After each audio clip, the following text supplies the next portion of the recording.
Beautiful day, Patriots. We're continuing our studies of looking at this old church in England, one of the very first churches we've done videos talking about. And this is where we're at next, is we were looking at this and we were talking about the stonework. And we can now see that this is a clock. Now, there was an abbey that went by here by the name of Peter Lightfoot. And he said this was the most amazing clock he's ever seen. When the church was rebuilt, they brought in a new clock and put it in here, and this is it right here, and was carried to Wales and placed in the cathedral. The works have been renewed several times, but it is the oldest known clock, self-striking the hours with a count wheel. So, the oldest known clock that we have. I mean, that's what this book is saying. I just went on Wikipedia and looked at it, and it was saying the same thing. That the oldest known working clock is this gigantic, huge, large one. So whoever invented clocks, none of their work exists. And even the most simplest, basic first clocks no longer exist. The very oldest known clock known to man is this one. And it still works. How awesome is this? This is great. Time keeps on slipping, slipping, slipping. And it talks about down here all the different things that it does and how many different times it chimes and on what hour, half hour, how many times. And we can see it's a 24-hour clock. It's not a 12-hour clock.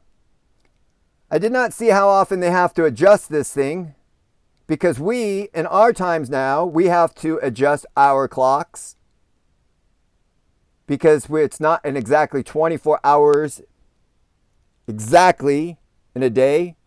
It's a few seconds different.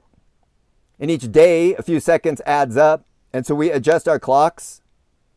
Not with digital anymore. It's done automatically. And it's off so much, our clocks of our 24-hour day, that every 4 years, we have to subtract the day.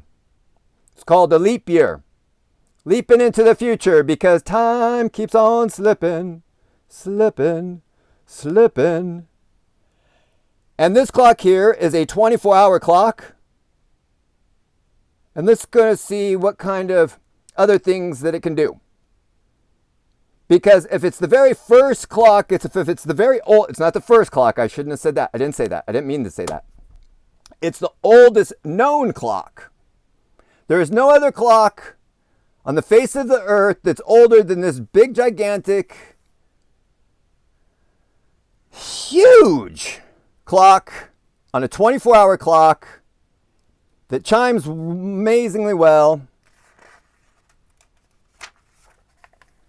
And has a bunch of different other things that it does at different hours, at different times, to do different things. One of the things is it has knights run around the turret. And as we looked at the word coldy, it said not support column or turret. And there's the word turret right there. And these knights run around, and this one gets knocked off his horse. As it gets popped up behind, comes around, gets knocked off its horse. Okay, that's not all it does. It does quite a many different other things. It's got other things like that with the hammers on the bell. And it got other things that it does.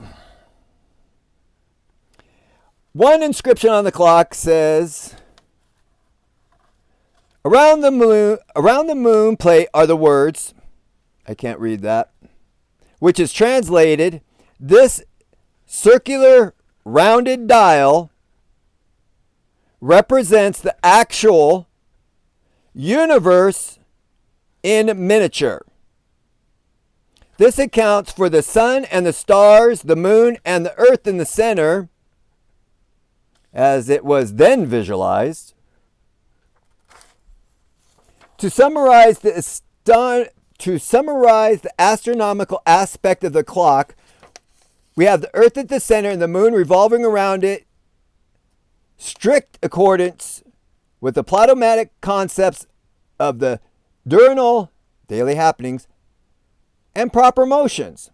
The sun making its journey around the earth once every 24 hours. The starry firmament outside these, and the four cardinal winds in their traditional places at the corners.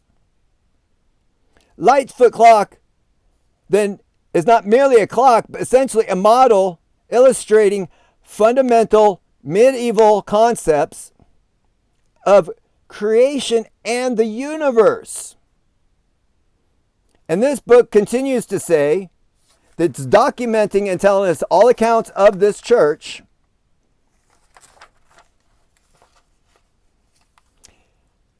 I continue.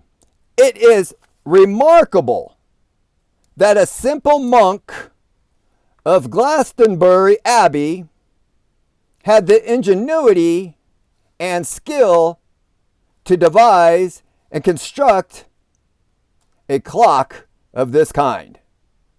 I did forget to mention that, didn't I? A abbey, a monk.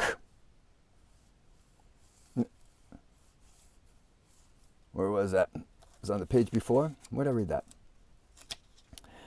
The man that gets credit for making this clock was a monk. Not only did this monk have enough time to study God, but he was able to make this clock. It didn't say invent the clock.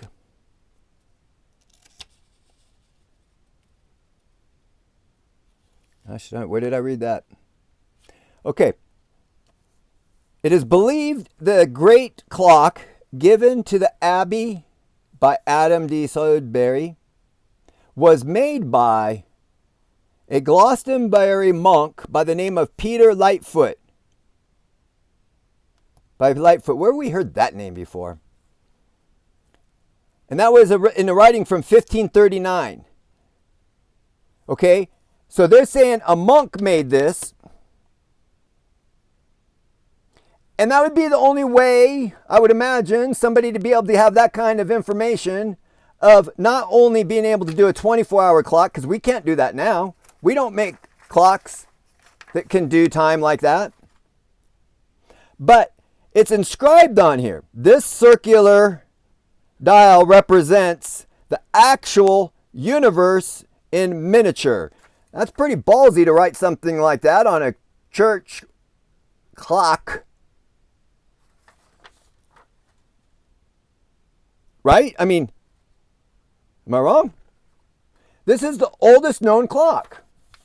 The very oldest known clock keeps track of the stars, the moon, the 24-hour clock. Has entertainment on it. Keeps track of ding, ding, ding, and bong, bongs.